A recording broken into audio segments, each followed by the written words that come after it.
Hey everybody, my name is Marcus, and in this video I'll show you a simple way how you can add a recurring reminder in Any.do.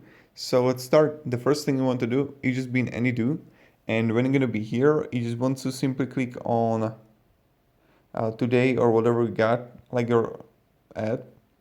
And now when you got a task here, so I'm going to just delete this, you can simply remind me about this time, tomorrow, daily, weekly. So I'll just set time here. We can go like, I don't know, this evening. That's the first way how we can do. Or you can go like daily, weekly here. And when I'm going to click daily, weekly, you're going to see repeat here, right? So you're going to click daily. And then you're going to see repeat every one day. Starts on October. Okay. Time at